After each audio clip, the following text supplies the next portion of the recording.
பொதுக்குழுவை கூட்டக்கூடிய அதிகாரம் கொண்ட பொதுச் செயலாளரால் கூட்டப்பட்டு தேர்ந்தெடுக்கப்பட்ட தலைவரால் தலைமை தாங்கப்பட்டு அதன் அடிப்படையில் நடக்கக்கூடிய பொதுக்குழுவில் தேர்வு செய்யப்படக்கூடியவர் தான் புதிய தலைவராக வருவோம். அதுவரையில் அன்புமணி ராமதாஸ் அவர்கள் தொடர்பாக அதில் ஒன்றும் குழப்பம் கிடையாது. சார், இப்போ இந்த தேர்தலில் சின்னம் ஒதுக்கீடு செய்யும் பொழுது தேர்தல் ஆணையம் ஒதுக்கிடுச்சு, வேட்பாளருக்கு ஒதுக்கும் பொழுது இவருடைய கையெழுத்து தேவையா, ராமதாஸ் அவருடைய கையெழுத்து தேவையா, தலைவருடைய கையெழுத்து போதுமா? அதாவது கட்சி துவங்கியதிலிருந்து எப்படி தலைமை அலுவலகம் நாட்டுமுத்த நாயக்கன் சேரு பிறகு டி நகர் இருந்ததோ, கட்சி தொடங்கியதிலிருந்து இன்று வரை அனைத்து தேர்தல்களிலுமே கட்சியினுடைய தலைவராக இருந்தவர்கள் தான் இதுவரையில் ஏ ஃபார்ம் பி ஃபார்மில் கையெழுத்து போட்டிருக்காங்க. இதற்கு முன்பாக கட்சியினுடைய தலைவராக தீரன் இருந்தார். அதற்கு பிறகு திரு ஜி கே மணி அவர்கள் இருந்தார்கள்.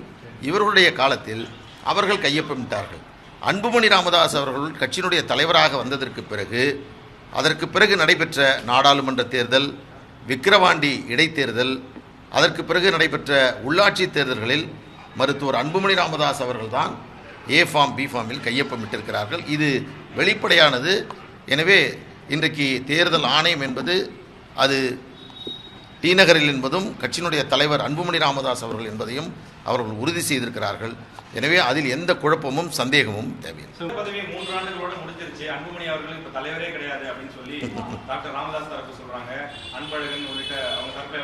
அதாவது வழக்கமாக 3 ஆண்டுக்கு ஒரு முறை பொதுக்குழுவில் தேர்ந்தெடுக்கும். இது சாதாரணமானது. எனவே அவருடைய பதவிக்காலம் இன்னும் 1 ஆண்டுகள் இருக்கிறது. அதை பற்றிலாம் இப்போ தேவையில்லை. தேர்தல் ஆணையம் அதற்கான அங்கீகாரத்தையும் எங்களுக்கு வழங்கியிருக்கிறது. எனவே இப்போ நீங்கள் இல்லைன்னு நீங்கள் ஒரு பொருள் சொல்கிறீங்க, அப்போ அவரை யார் தேர்ந்தெடுக்க முடியும்? அவரை பொதுக்குழு இதெல்லாம் நீங்கள் மீண்டும் பார்க்கணும்.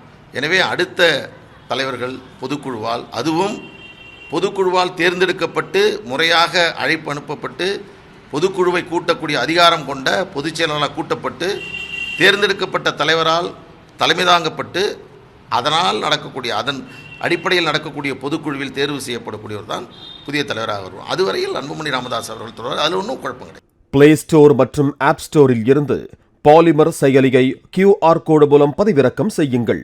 செய்திகளை உடனுக்குடன் பெறுங்கள்.